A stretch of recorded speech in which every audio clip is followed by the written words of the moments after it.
Here's another 4 problems. However, I'm going to focus on these two right here. Number 11. Now this is a division problem, particularly with the fraction, and the calculators we have here in class will give us the ability to put this in as a fraction. That's my n over d button. So I push it. In the numerator, I have 4 times 10 to the power of 4. I go to my denominator and I type in 2 times 10 to the power of 6. And I push enter. What does my calculator give me? Oh, that's not good. 1 over 50.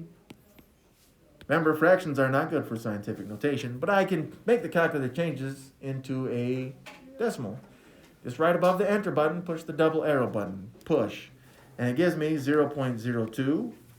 Okay, I can work with that. We can change that into scientific notation. That's not even too bad. I know the decimal has to go after the 2, which would make that 2.0. Not that you have to show the 0.0. I'd multiply that by 10. And then again, the exponents, how many decimals, how many place values are between the decimals, which is 2. Now be careful because remember, the 0.02 is less than 1, which means the exponent should be negative.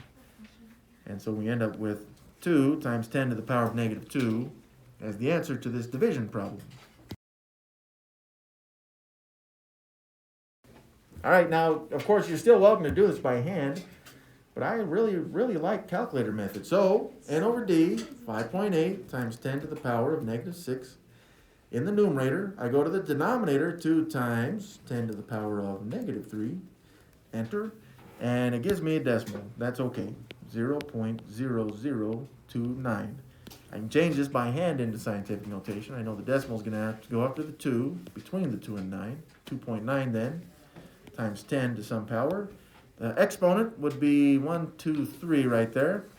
And again, this number originally was less than 1, so I know it's a negative exponent right there. So we end up with 2.9 times 10 to the power of negative 3. So there's those two, and they're very colorful, very pretty.